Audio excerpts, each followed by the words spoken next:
Buenas tardes, buenas noches, buenos días. Aquí estamos. Donde quiera que estén, aquí estamos nuevamente en este programa de Estudiemos Juntos la Biblia, así que esperamos que lo estén estudiando juntamente con nosotros, ¿verdad? Recuerden, ¿verdad? Lo que dice la palabra de Dios en Hebreos 4:12, porque la palabra de Dios es viva y eficaz y más cortante que toda espada de dos filos, y penetra hasta partir el alma y el espíritu, las coyunturas y los tuétanos, y discierne los pensamientos y las intenciones del corazón. Así que eso es lo que hace la palabra de Dios. Muchas veces, ¿verdad? Cuando estamos escuchando la palabra, nos duele, ¿verdad? Lo que nos está hablando no nos gusta, lo que nos dice la palabra, pero es que necesitamos, es la verdad. Necesitamos ver toda la verdad de Dios, ¿verdad? Dios quiere que lo conozcamos, lo entendamos, ¿verdad? Que los que estamos siempre mal somos nosotros. Él es verdadero, Él es justo, Él es fiel, y Él quiere que lo obedezcamos, ¿verdad? Que tratemos de guardar sus mandamientos y hacer toda su voluntad. Así que pues vamos a estudiar ahora Números 17, ya vamos en Números 17, así que si usted no ha visto los demás capítulos, desde Génesis estamos haciéndolos, así que vea todos los demás capítulos y háganos preguntas también. Es bonito, ¿verdad? Que ver que ustedes se están interesando. Y bueno, vamos a ver ahora la vara de Aarón florece en Números 17, y vimos en Números 16 la murmuración, celos, envidia por la rebelión de Coré. Así que, ¿cómo estás, Virgilio? Muy bien, aquí estamos después de un buen rato. Amén, gloria a Dios. Podemos empezar recordando lo que pasó en los capítulos anteriores a este capítulo 17, donde viene la rebelión de Coré. No había sido nada más ese incidente. Estamos dentro de los 40 años de peregrinación en el desierto, que vino como un castigo de la rebeldía del pueblo de Israel. Dios los saca de Egipto, los lleva y duran 2 años en el monte Sinaí recibiendo la ley, donde Dios les dio agua y les dio sustento durante 2 años. Y el pueblo acostumbrado, ¿no?, a esa rebeldía, entonces murmuraba a cada momento en contra de Moisés, pero en realidad pues era la murmuración en contra de Dios, porque Moisés representaba a Dios en ese momento delante de ellos. Y empezaron el viaje hacia la tierra prometida después de 2 años en el monte Sinaí, y llegaron hasta un lugar, Cades Barnea, y de allí 12 espías fueron a reconocer la tierra y regresaron, y 10 murmuraron contra la tierra. Solo 2 estuvieron pues animados a seguir con la aventura, ¿no?, la conquista de la tierra prometida. Pero ante esa rebeldía, esa murmuración de sus 10 espías, el pueblo, todo el pueblo, o la gran mayoría del pueblo, se rebeló y dudaron de Dios. Entonces Dios, como castigo, los envía de regreso al desierto 40 años. Durante 40 años, 38, 2 de los años 2 años que estuvieron en el monte Sinaí, y 38 años que estuvieron en el desierto. Y fue un periodo de lucha constante, rebeldía y castigo de Dios por no confiar en Él. Y al fin de los 40 años regresan de nuevo. Bueno, de nuevo van hacia la tierra prometida. Pero en este periodo de 40 años Dios habla poco, y el pueblo se rebela muchas veces. Y vino una rebelión muy grande, porque el hombre que se rebeló logró meter la inconformidad en muchas gentes del pueblo de Israel, y se juntaron muchos en contra de Moisés. Entonces Dios interviene para poner orden en el campamento, y estas personas sufren el castigo, estas personas rebeldes. Entonces hubo allí una situación muy tensa en esa ocasión, porque querían arrebatar el sacerdocio. Eran levitas que pertenecían a la tribu sacerdotal y a la familia de Leví. Entonces el sacerdocio ya se le había entregado a Aarón. Era un sacerdocio perpetuo que iba a pasar de Aarón a su hijo, y luego a su nieto, y luego al bisnieto, y etcétera, etcétera. Entonces ellos lo querían, estos hombres que se rebelaron querían el sacerdocio. Pero Dios dijo, bueno, no se trata de lo que ustedes quieran, sino de lo que yo decida. O sea, no estaban bajo un gobierno demócrata, estaban bajo un gobierno teocrático, donde el rey es Dios y es el que gobierna. Y con Dios como un rey justo, bueno, él sabía cómo gobernar, o sabe cómo gobernar. Digo sabía porque siempre me ubico en aquel tiempo, ¿no? Pero Dios sabe gobernar. El ser humano no sabe gobernar. Ha demostrado a través de los años, a través de los siglos y de los milenios, que no sabe gobernar. Empieza probablemente un gobierno con buenas intenciones, pero siempre termina con malas intenciones, sometiendo al pueblo a servidumbre completa, y los reyes viviendo pues opulentamente, mientras que el pueblo se la pasa todo el año trabajando y proveyendo para el rey. Incluso en los tiempos de Salomón pasó eso. Salomón, siendo el hombre más sabio que ha habido sobre la tierra, terminó de esa manera. Empezó muy bien, pero terminó muy mal. Y el pueblo se cansó de estar proveyendo para Salomón y para su corte, para el palacio y los banquetes que se hacían todos los días en el palacio. Entonces, eso fue motivo para que el reino fuera dividido. Entonces, Dios castiga a estos hombres, y el castigo fue severo. Eso es lo que ocurre cuando desobedecemos a Dios, cuando caemos en pecado.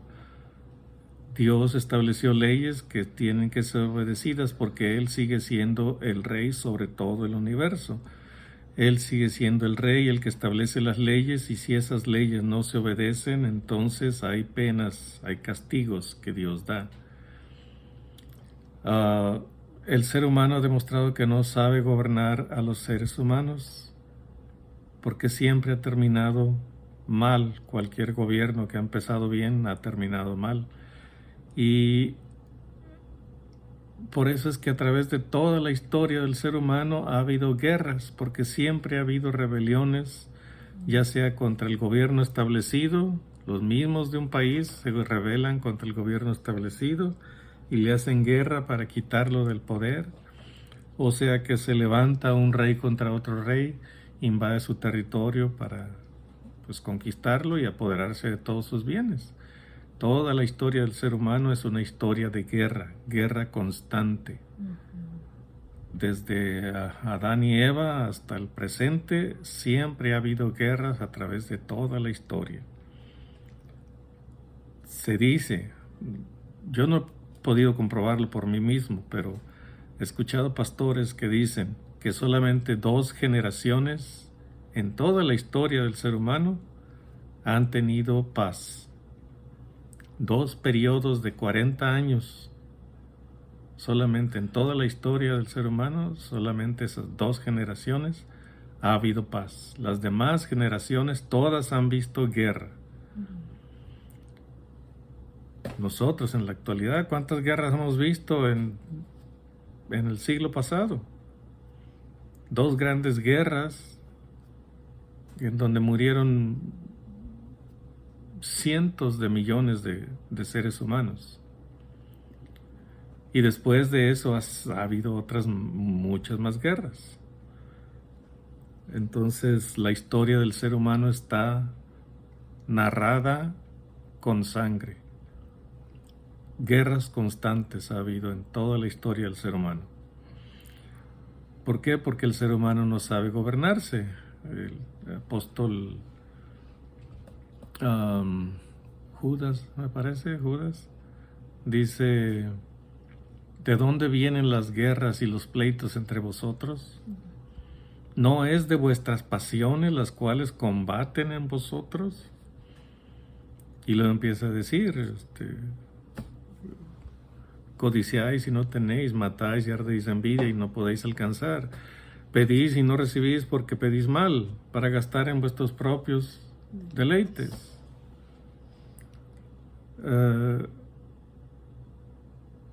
El apóstol está diciéndonos, enfatizando en eso: ¿de dónde vienen las guerras y los pleitos entre vosotros? ¿No es de vuestras pasiones, las cuales combaten en vuestros cuerpos, dentro de ustedes? Entonces, la historia del ser humano ha sido siempre una historia de guerra y no va a ser diferente en nuestro tiempo. Ya hemos visto, ya nos ha tocado ver. No hemos estado nosotros aquí en este lugar, no hemos estado sufriendo la guerra. Este país ha salido a hacer guerra a otros lugares, pero aquí desde hace, pues ¿desde cuándo?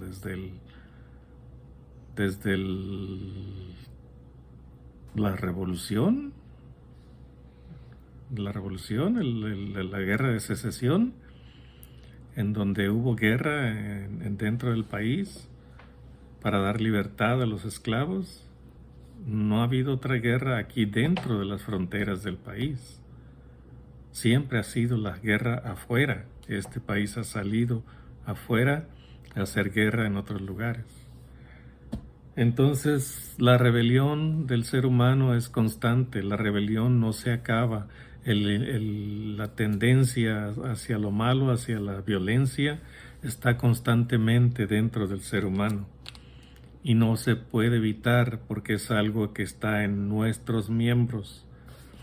Hemos tenido nosotros paz en este lugar, pero bueno, de acuerdo a lo que revela la Escritura, no podemos esperar que siempre será así. ¿Por qué? Porque no está aquí la paz que trae solamente el Rey de paz, el Príncipe de paz, el Señor Jesús. Entonces, tarde o temprano, la guerra ha de llegar aquí a Estados Unidos. No estoy profetizando, solamente estoy diciendo lo que dice la Escritura, que habrá guerra en todo el mundo. Es de verdad una tristeza ver que estamos llegando a lo que dijo el Señor Jesús,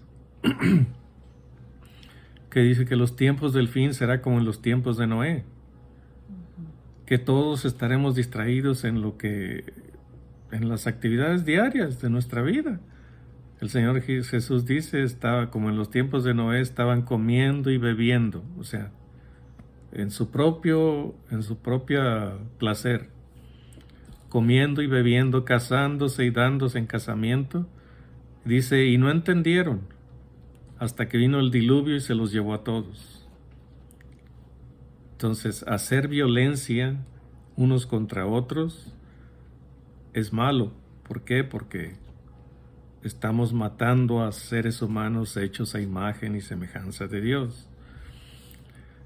Dios castiga y Él tiene poder para quitar la vida y para dar la vida. De hecho, es lo que Él ha dicho que hará.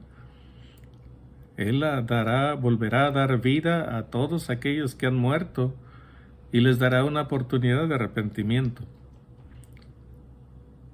Entonces, el único Rey justo, el único Juez justo, es Dios nuestro Salvador.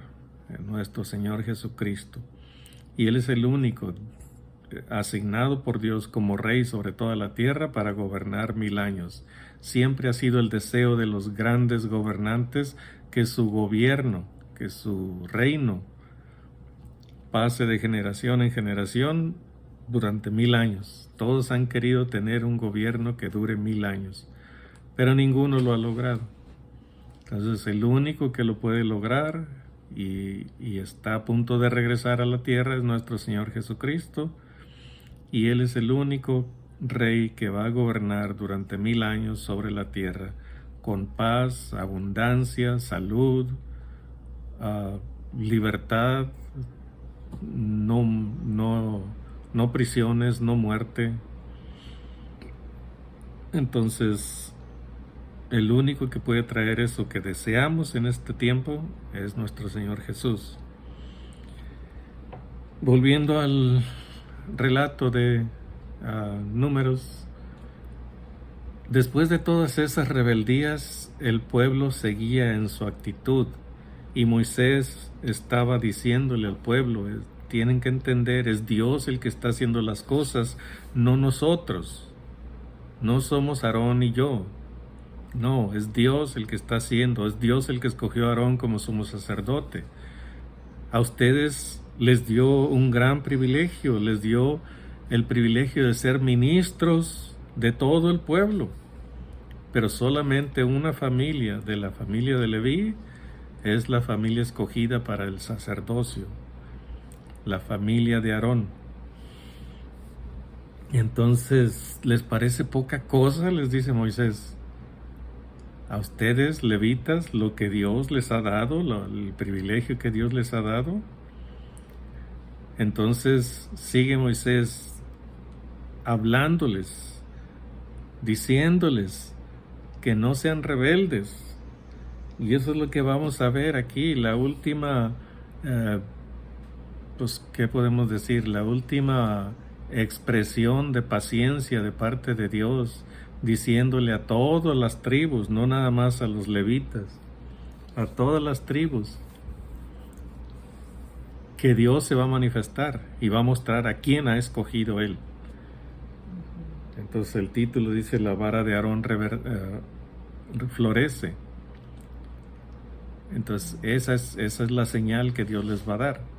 Pero vamos a leerla en el contexto del capítulo 17. Empecemos con una pequeña oración. Bendito Dios y Padre, de nuevo te pedimos con todo nuestro corazón que tú nos guíes, Padre, en esta lectura que vamos a tener. Que sepamos hablar, Padre, lo que aquí se dice, que no salgan de nuestro corazón nuestras propias ideas, sino estemos enfocados solamente en lo que aquí dices tú en el capítulo 17 de Números. Dirígenos tú, Padre, conforme a tu voluntad.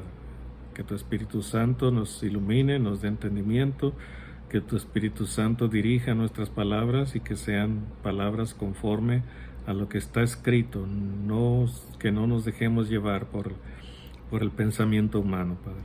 Dirígenos, enséñanos y que podamos ser un poquito o contribuir un poquito a la predicación de tu Evangelio a través de esta lectura y esta explicación de lo que está aquí contenido en el libro, en el capítulo 17 de Números. Dirígenos, Padre, con tu Espíritu, y en el nombre de Cristo Jesús lo pedimos. Amén. Amén. Bueno, habrá su Biblia en Números 17. Números 17. La vara de Aarón florece. Dice: luego habló Jehová a Moisés diciendo: habla a los hijos de Israel y toma de ellos una vara por cada casa de los padres de todos los príncipes de ellos, 12 varas conforme a las casas de sus padres, y escribirás el nombre de cada uno sobre su vara, y escribirás el nombre de Aarón sobre la vara de Leví, porque cada jefe de familia de sus padres tendrá una vara, y las pondrás en el tabernáculo de reunión delante del testimonio, donde yo me manifestaré a vosotros. Y florecerá la vara del varón que yo escoja. y haré cesar de delante de mí las quejas de los hijos de Israel con que murmuran contra vosotros. Y bueno, vemos en Números 17, 1, bueno, yo lo puse hasta el 7. La vara de Aarón que florece y que Dios quitará toda queja. Pues vemos, ¿verdad?, que aquí la vara estaba sin vida, era una vara seca, ¿verdad? Y pues como también nosotros antes éramos como gusanos, ¿verdad? Como unos gusanos, pero Dios nos está transformando para ser como unas hermosas mariposas, ¿verdad? Así es lo que nos enseña la palabra de Dios. Y también vemos, ¿verdad?, como en la película esa de Pinocho, que allí vemos que la nariz se le hace una vara, larga y reverdece y florece, ¿verdad? Pero ese ahí están mostrando más bien la mentira, ¿verdad? De cómo crece la mentira y hasta florece, ¿verdad? Es lo contrario. Aquí con Cristo, ¿verdad? Dios quiere que seamos transformados. Y dice en 2 Corintios 5:17, dice: de modo que si alguno está en Cristo, nueva criatura es.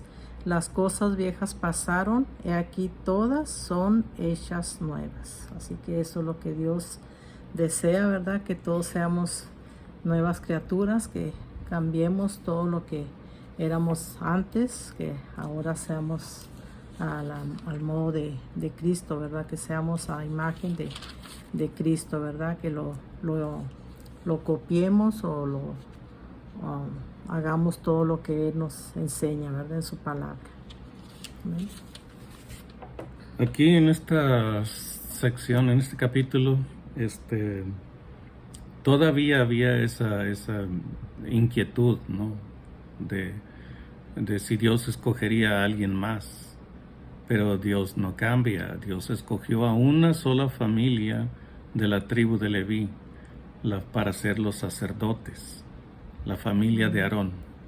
Y esa investidura se las dio a perpetuidad, para que de Aarón, de los hijos de Aarón, surgiera el siguiente sumo sacerdote. Entonces, esa era un encargo que Dios les había dado a ellos para que lo fueran pasando de generación en generación. Aquel que escogieran de los hijos de Aarón, y luego entre los nietos de Aarón, porque había varios, entonces todos ellos iban a ser sacerdotes, pero iban a escoger a uno siempre para que fuera el sumo sacerdote. Entonces, como había esta inquietud en el pueblo, entonces Dios le dice a Moisés: de esta manera el pueblo va a saber a quién he escogido yo. Entonces escogieron a un jefe de cada tribu, y que cada uno tenía que traer su vara y poner su propio nombre sobre esa vara, pero iba a representar a la tribu de donde venía él. Entonces la tribu de Rubén tenía un jefe, y ese tenía su vara, y allí imprimió su nombre, y esa vara la llevó al tabernáculo. La tribu de Simeón, la tribu de Leví, la tribu de Leví también, la tribu de Judá, la tribu de Isaacar, de Dan, de Neftalí, de Zabulón, etcétera.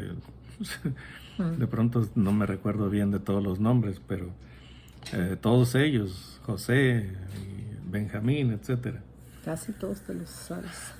Entonces, cada jefe de esa tribu ponía su nombre y decía: esta vara representa a la tribu de Rubén, a la tribu de Dan, a la tribu de Benjamín. Y Aarón puso su nombre sobre su vara, que representaba a la tribu de Leví. Y dice Dios: la señal es que la pondrán delante del arca del testimonio. Y yo voy a hacer, dice Dios, Él es el que dice, voy a hacer que florezca la vara de quien yo he escogido para ser sacerdote. Entonces, en los versos que siguen, ahí se narra lo que sucedió con esas varas. Se narra también lo que Moisés habló, pues era lo que siempre tenía Moisés. Si Dios le decía, habla a los hijos de Israel, inmediatamente, cuando terminaba de hablar con Dios, iba con el pueblo y hablaba con ellos y les transmitía el mensaje que Dios le había dado o la orden que Dios le había dado. Entonces, esa era la actitud del hombre más manso de la tierra en aquel tiempo, de Moisés.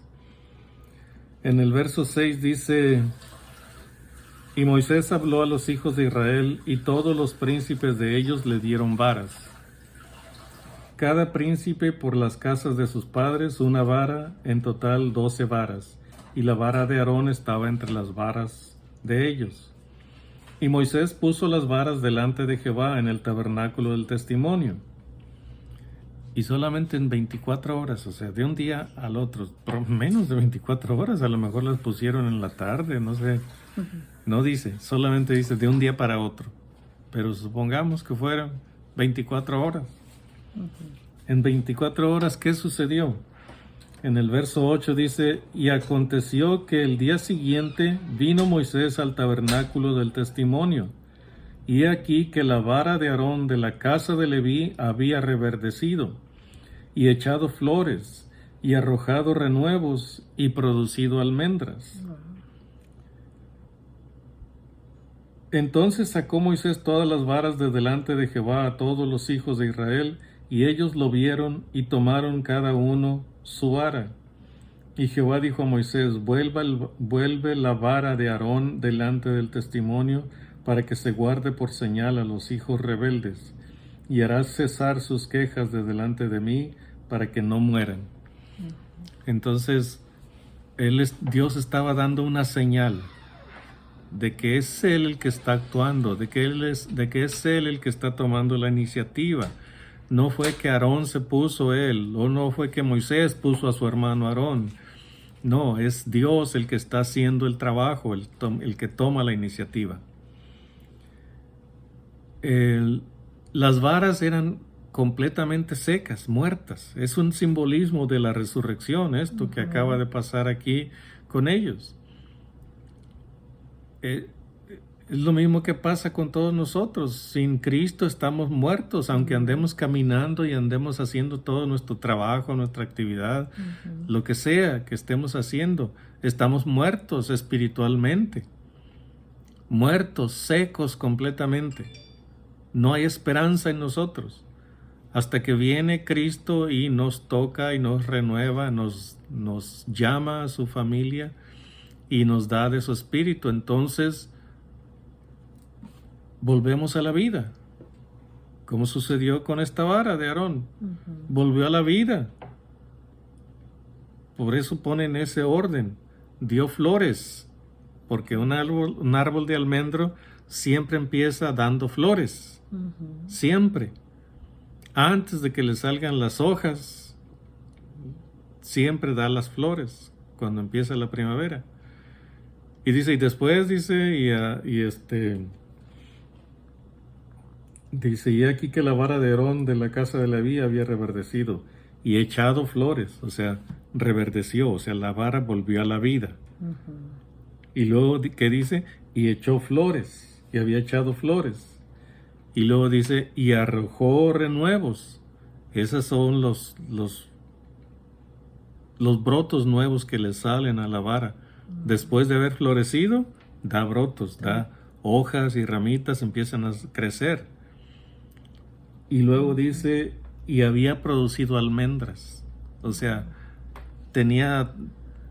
hizo todo en 24 horas, todo el proceso de la primavera, de reverdecer, arrojar flores, dar brotos, renuevos y dar almendras.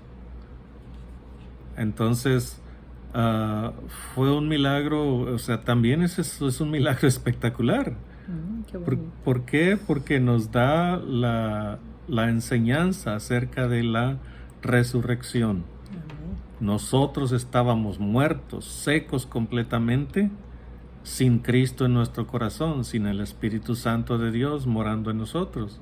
Pero una vez que viene el Evangelio y lo entendemos y lo creemos, lo aceptamos y aceptamos el sacrificio de Cristo en nuestra vida, entonces viene la vida a nosotros. Amén.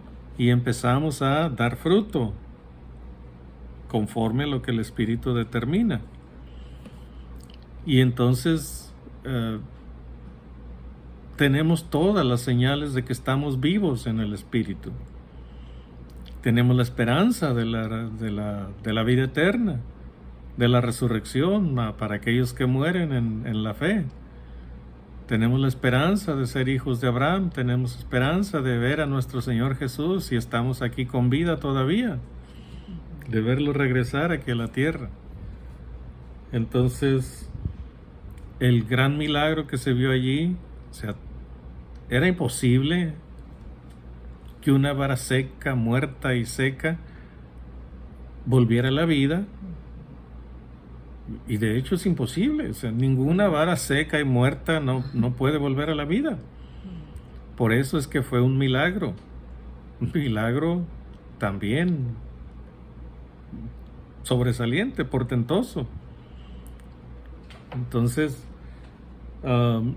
aquí tenemos esta situación donde Dios está diciendo, como diciendo, esto sea suficiente, que esto les baste, para que sepan que Dios escogió a Aarón. Fue Dios el que lo escogió.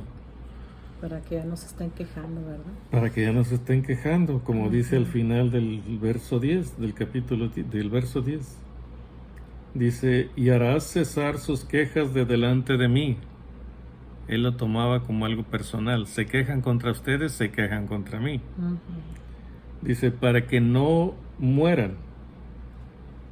O sea, que dejen de quejarse para que no mueran.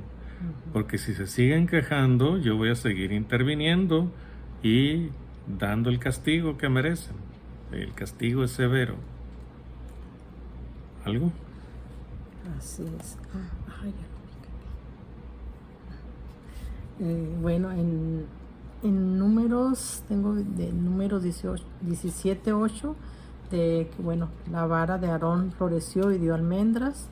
Y vemos también en 1 de Pedro 1:3 que dice, bendito el Dios y Padre de nuestro Señor Jesucristo, que según su gran misericordia nos hizo renacer para una esperanza viva, por la resurrección de Jesucristo de los muertos. Amén. Amén. Así que qué hermoso eso, ¿verdad? Qué bonita ejemplo pues de la vara, que nomás se acuerda uno de cómo florece, ¿verdad? Como parece que es la primera, el primer árbol que florece de todos, ¿te acuerdas? Cuando te enseñó pues la florecita, mira, era tiempo de frío y ya estaba una florecita ahí. Por lo menos aquí en los árboles que tenemos nosotros, así. Sí. La vara, el árbol de almendras. Y se tupe de flores. De flores, sí. Bueno, ahí ya, creo que ya fue todo. Nos hizo renacer para una esperanza viva, por la resurrección de Jesucristo de los muertos. Amén. Esto ya me toca la 11. Bueno, entonces el 11 dice, e hizo Moisés como le mandó Jehová, así lo hizo. Entonces los hijos de Israel hablaron a Moisés, diciendo, he aquí nosotros somos muertos, perdidos somos, todos nosotros somos perdidos. Cualquiera que se acercare, el que viniere al tabernáculo de Jehová morirá. ¿Acabaremos por perecer todos? En eso se queda, en eso pregunta, ¿verdad? Entonces vemos ahí en Números 17, 11 al 13, donde los israelitas preguntaron que si serían muertos, que serían perdidos si se acercaban al tabernáculo de Jehová. Y vemos que ahora en nuestro tiempo, ¿verdad? Con Cristo crucificado y resucitado, vemos, ¿verdad? En Hebreos 4:16 que dice, acerquémonos pues confiadamente al trono de la gracia para alcanzar misericordia y hallar gracia para el oportuno socorro. Así que ahora podemos tener libertad de acercarnos a Él, ¿verdad? Y no morir, ¿verdad? Acercarnos a Él confiadamente y creer, ¿verdad? Que en Él tenemos el oportuno socorro, ¿verdad? En Él encontramos su misericordia y su gracia. Amén. Sí, aquí está. El pueblo se dio cuenta, el pueblo sabía todas las cosas que habían pasado, que esta fue la última señal que les dio en ese momento. Más adelante hubo otras manifestaciones, otras rebeldías, pero en ese momento sucedieron varias cosas cercanas unas a otras. Entonces vieron cómo probablemente se dieron cuenta o empezaron a darse una mejor cuenta, una mayor cuenta de qué clase de hombres eran ellos. Se sentían pecadores, se sentían, bueno, igual que todos nosotros. Sí. O sea, si no hubiera sido por la misericordia de Dios, todos estaríamos convencidos de que no nos podemos acercar a Dios, de que está en riesgo nuestra vida. Y por eso es que la conversión de una persona tiene que ser que se da cuenta que está en pecado y que hay una pena severa sobre él, una condenación eterna sobre él o sobre ella. Entonces, cuando la persona se da cuenta de que pesa esa pena sobre ella, es cuando viene la conversión, el arrepentimiento y la conversión. Pero tenemos que llegar a eso. Si queremos tener esperanza para el futuro, tenemos que llegar a eso, a entender que estamos bajo condenación y bajo una condenación terrible. Entonces, después de haber visto todas estas manifestaciones de Dios y cómo Él castigó a los rebeldes, entonces el pueblo ahora está en esa actitud de sentir que pesa sobre ellos una pena muy grave. Entonces vienen y hablan con Moisés y le dicen, o sea, estamos condenados a morir. Dice al final del verso 13, dice, ¿acabaremos por perecer todos? Es la pregunta que le hacen a Moisés. O sea, ¿estamos condenados a perecer todos? Porque así de rebeldes como hemos sido, que se han manifestado nuestra rebelión a Dios después de haber visto todo lo que hizo por nosotros. Entonces, ¿estamos condenados a perecer todos? Entonces la respuesta es que no. No, Dios castiga a quien tiene que castigar. Dios le quita la vida a quien se ha ganado ese castigo. Entonces, esa es la inquietud que tiene el pueblo en ese momento. O sea, hemos intentado muchas cosas y lo único que ha pasado es que ha venido el castigo de Dios sobre nosotros. Entonces están angustiados. Cualquiera que se acerque, el que viniere al tabernáculo de Jehová morirá. Entonces, no es la primera vez que Moisés les dice, no, va a morir quien tenga que morir. Dice Dios, yo tendré misericordia de quien yo tenga misericordia. Entonces, lo contrario es, del que no quiera tener misericordia, pues de ese no voy a tener misericordia. Lo voy a dejar en su pecado, que siga viviendo y que muera. Pero de aquellos de quien Dios tiene misericordia, como usted, como mi esposa, como yo, Dios tuvo misericordia de nosotros y estamos con vida por su misericordia solamente. No vio nada bueno en usted, no vio nada bueno en mí. Solamente Él quiso tener misericordia de usted, de nosotros y de todos aquellos que han creído en Él. Entonces, en base a eso quedó esa pregunta como arrojada al aire, para que pensemos también nosotros. ¿Acabaremos por perecer todos? O sea, ¿ese será nuestro fin? ¿Perecer todos? La respuesta es no. No, usted que tiene fe en el Dios Todopoderoso, usted no va a morir, usted no va a perecer, pero tiene que estar seguro, tiene que estar convencido de que de verdad se arrepintió de sus pecados y que no ha de volver a esa vida pasada. No a que no va a pecar nunca, porque no hay hombre que no peque. Ni mujer tampoco. Entonces, lo que pasa es que ya no somos practicantes del pecado, porque así lo dice también la Escritura. Antes éramos practicantes del pecado, pero ahora ya no.